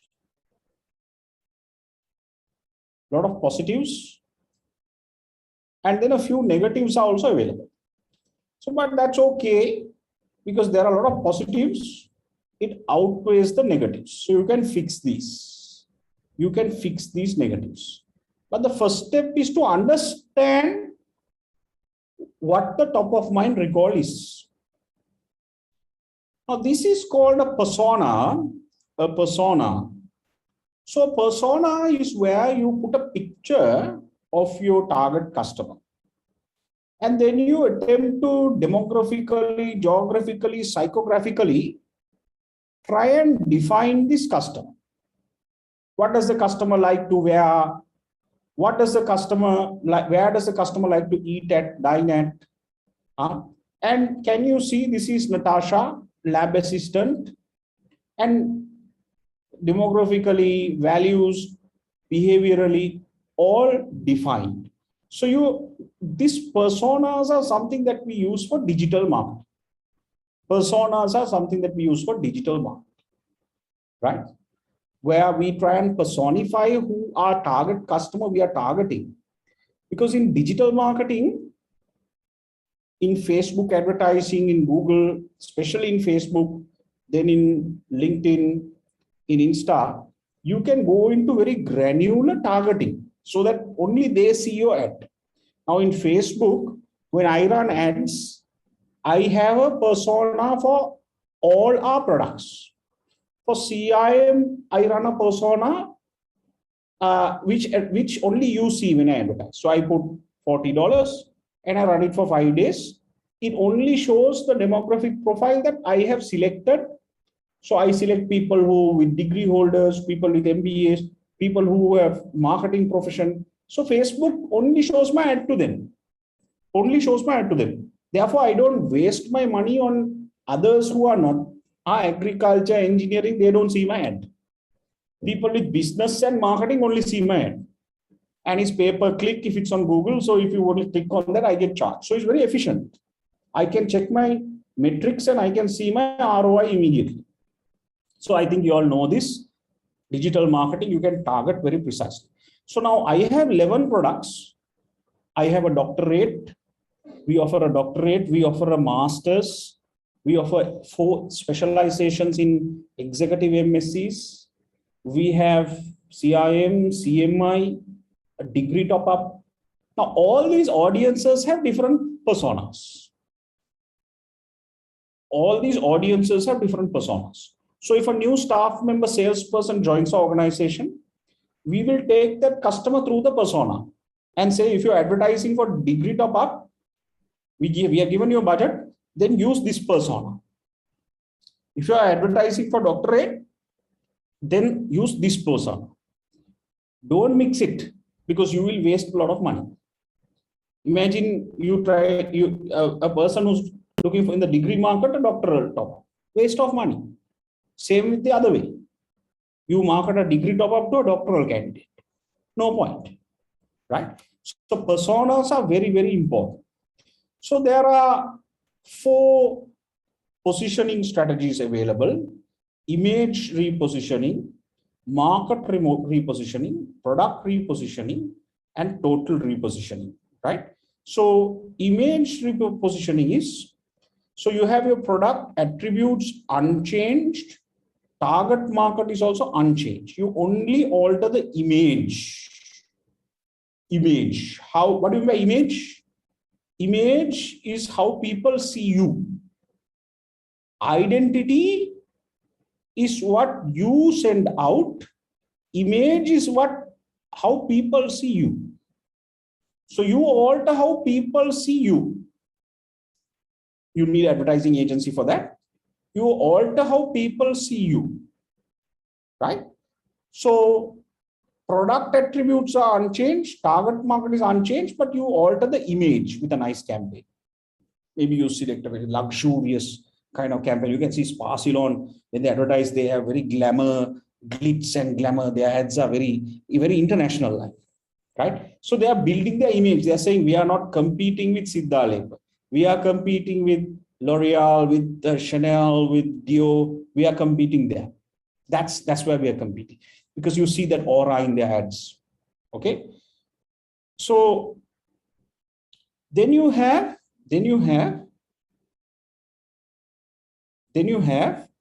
product reposition.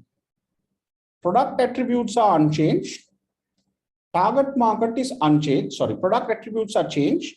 Target market is unchanged. Target market is the same, but you change the product attributes slightly. Like when Apple comes up every year, they come up with a few products. So that's called product repositioning. Same target audience, but product features are changed. Then you have market repositioning. Product attributes are unchanged. Target market is changed. So you sell it to a new market. You sell it to a new market, right? And then you have total reposition. That means you change your product attributes and you change your target audience also. Okay. So positioning is a scientific exercise. Now I told you I will show you what a segment canvas is. Now here are A grade answers of students, most of which are using my work that I've given them. Right. This is for the L'Oreal case study, which was an interesting case study. The L'Oreal case study. The L'Oreal case study. Now, when you read the case study, okay, in the case study, guys, sometimes the information you really don't get it, geographic information, demographic, psychographic, you don't get information. Now, some of you read the case study and say, sir, segmentation is tough. I don't know how to do segment. Geographically, I didn't see anything they mentioned about the customer. Then what do we write? Because you can't use outside information. You have to only use case information. So demographics are not mentioned. So now that's why I told you there's a little bit of creativity involved. So what you do is you assimilate the case information. Of course, I will also help you. And then we first start, you can use age and segment the market, right? So in this example, we have used age as the dominant factor, right? Mature women 55 plus, younger women, and of course, men, gender, right? L'Oreal is a female-based product, but they have L'Oreal men as well. So then we name the segment. Then we have case material that gives us some numbers about each of these segments, characteristics of the segment. Then the product mix for each segment. Then the promotional mix mentioned in the case study. And then you have a positioning statement for each product and an overall positioning statement. So I call this the segment canvas. When you don't have geographic, demographic, psychographic, behavioral data, with whatever data you have, you improvise and you make a segment canvas. Now, in this case study, this was the HSBC case study. In the HSBC case study, there was B2B and B2C data. So this is a student's work. Some level of demographics were available. So we used that and we used the product names, the age categories that they target. Then we use the products that are targeted for each of those segments. Benefits are offered. I told you a little bit of creativity is required, and the segment positioning and overall positioning. So with this, you can draw a lot of strategic inferences. So again, this is the DHL segmentation grid. This one is also for DHL. Two DHL A-grade answers. By the way, all these A-grade answers are on the portal under A-grade answers for you to refer. Okay. How many do you want to refer? There are over 100 there. There are more that I have not put because you might get, too much also is a problem, right? So here's another segmentation grid.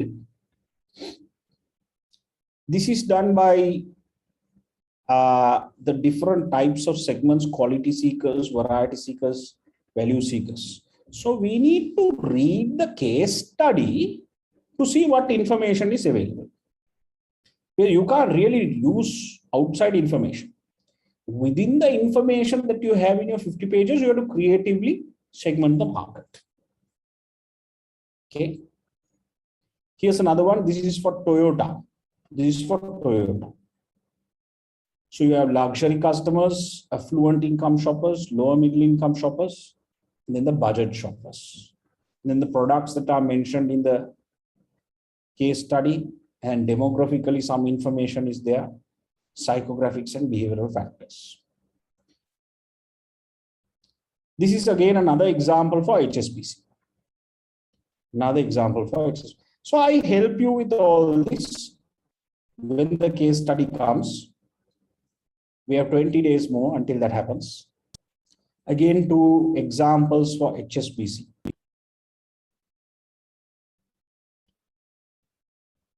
So many examples are available. Please take some time and go through this. I have taken screenshots of all examples of A-grade answers. All right, any questions? So I'm going to stop our class here, but do you have? Sir, yes. Sir, if we going to target a market or segment a market, then they can become market leaders, like in example of that Sparsilon case. Sparsilon can be the market leaders one day. I don't understand your question, Buddha. Can you repeat it, please? So like we are targeting on separate market, right? So it's like this. You can segment the market and then say, like in that Sherry Malcolm overall English market, you can segment and say there are 40 segments available. And then you can choose maybe 2 or 3. You don't need to be like Siddhalepan. You can operate in 2 or 3 segments, or you can operate in 10 segments. It's up to you. Okay. Do you have the resources? So it's not that you target only one segment. So can you see this company right now? It's targeting the mass market, mass affluent market, and the affluent market. It has products for all 3 segments. But profiling is different. So in the case of HSBC, if I show you this one, they are targeting not only the premier is one segment, advanced is one segment, emerging is another segment. Then that is B2B, B2C, B2B also, they have 3 segments. So you can be present in so many segments, but they are not in micro segment, as you can see. Micro is smaller than SME. They are not in that. They are clearly not in that segment. So you can select more than one segment to target. Okay. Yeah, yes. Sorry. Yeah, no, this customer segmentation which you did has always got to be demographics, products. What did we put? Geography, psychographics, demographics, geography. Yes. But here I find the A-grade answers, there are lots of different things. Like, for example, there is the market segment. This one talks about demographic, then a product mix. Is it all? Is it okay to? Listen, I think I addressed that before. I think you would have missed it. What I said was, yeah. In the theory, those are available. Okay. But when you read the case study, you won't get direct information saying demographics, here's what it is, geographics, here's what it is. You don't get information like that. Okay, okay. So you take information that are available in the case study, play around with what you have, and then improvise using this segment grid. So if you don't have information, then obviously you can't use it. So if you don't have psychographics, don't use it. Use demographics and geographics. Okay. Right? Sometimes there is nothing mentioned about the customer. Still, I will help you there. Don't worry. Right. I will then show you. I will show you 1 or 2 lines in the case study and say, that indicates they're targeting this gray marker. Right? We can make that assumption and we can move on. Okay. Remember the case study. It's the brief the client has given you. Who are you? You're the marketing consultant. Okay. You are the marketing consultant. You are supposed to do task 1, task 2, and task 3.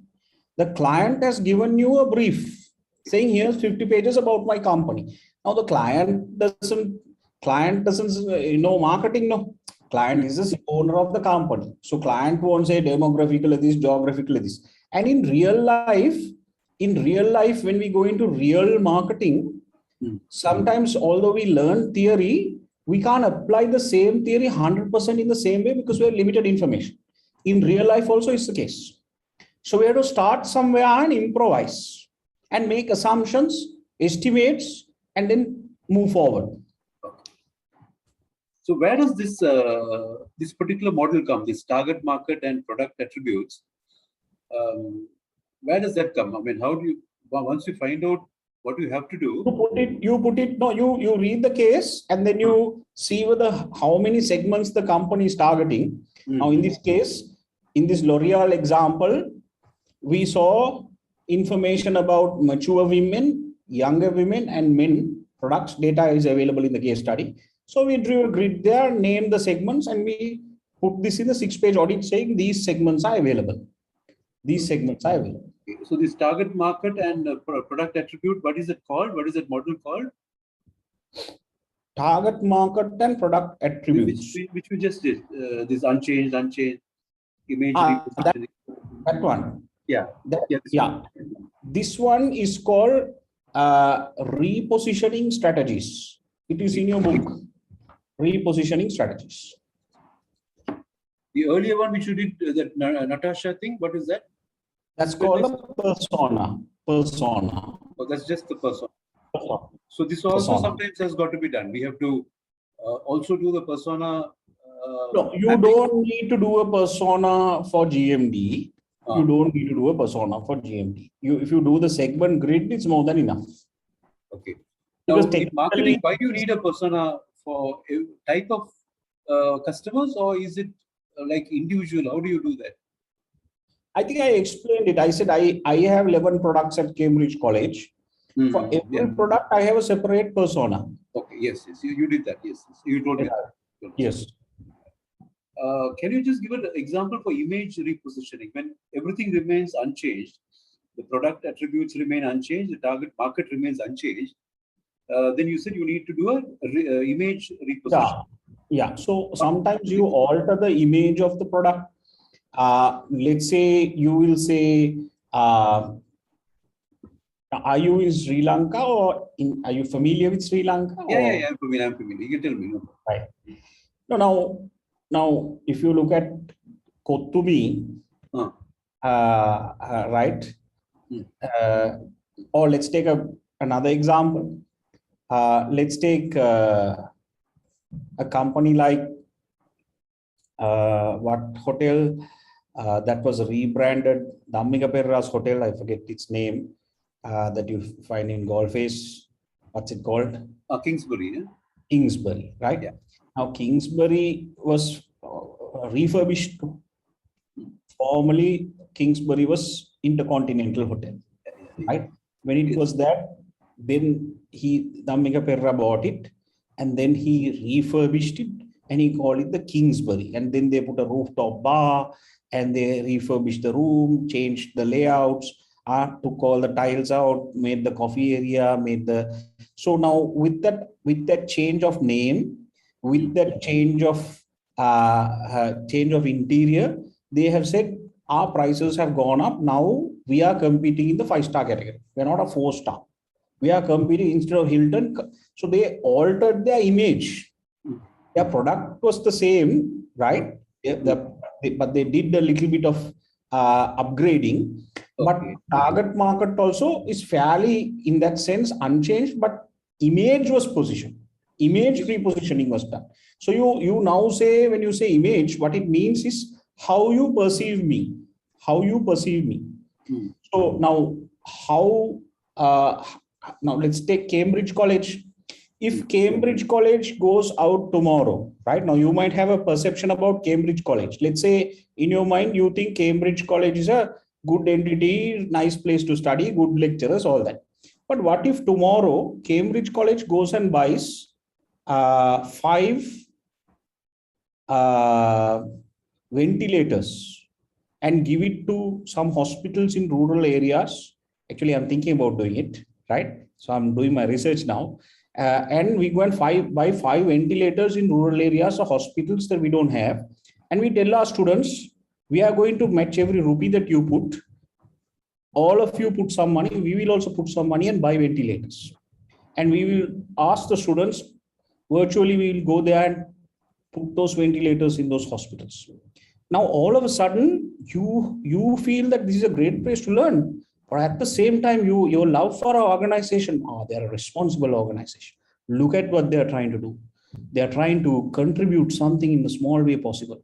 So it's beyond only learning. You now have a different image about Cambridge College. They are not only teaching you, they are also being socially responsible. So that is, so the product attributes have not changed. The target market has not changed. But I have done a little bit of CSR to change how people think of me. So there are many things that you can do like that to change how people see you. So then that means image repositioning and corporate reputation is a similar concept. Exactly. So corporate reputation is my next slide actually. We will do that, not today. So corporate reputation is my next slide. So can you see your person, you have 3 factors in corporate reputation. Corporate reputation is a function of your identity. What is your identity? Identity is what you communicate. Inside, out. What you communicate. Image is how people see you. Outside, in. How people see you. Personality is your character, your traits, your values. So all of us have character or personality. We have values, we have traits through socialization, through the schools, through our parents, through our teachers. We have a personality, type A or type B, whatever it can be called. We have a character, we have a personality. So your personality plus your identity that you project to others, and what others see you when they see you, image, equals corporate reputation. So image is only one part. You have to fix these 2 also. Okay. Is that clear? Yeah, thank you, sir. Hi, Dr. Lewie. Yes. Rumi here. I need a small brief of how the GMD examination takes place. Like, for example, now we need to do the 6-page audit. When is the line for that, and when is the assignment submission? Just a small brief of when we will be getting the case study. There is no exam. There is no exam for GMD this time. There is discussion that next time will be an online exam. There is a discussion like that because it used to be an exam before COVID, but because we can't put you in an exam hall, they have converted into a assignment. So you can see last time's assignment. So This time you will have an assignment which will have 3 tasks, which will be released on the 20th of September. It is still not out. With the assignment comes a case study, 50 pages. We don't know what the company is. 20th, we will find out. So after you get it, we have 2 months. You and I have 2 months to read the 50 pages. First step we do is we have to finish the 6-page strategic audit, which means we have to, with all the tools we learn, read the case study. And for 6 pages, putting all these tools, arranging all these tools, pestle analysis, SWOT analysis, Porter's 5 Horses, BCG matrix, all these tools based on the case material. If it has something related to reputation, we can do this theory. Branding, we have to do branding theory. So it depends on what is included in the case study. We don't know, right? So after we finish the 6-page case study, we then start on task 1. I will give you a guide on that. And then you start writing task 1. Then you do task 2. And then we do task 3. And then you submit your assignment. You take a Turnitin report before you submit it.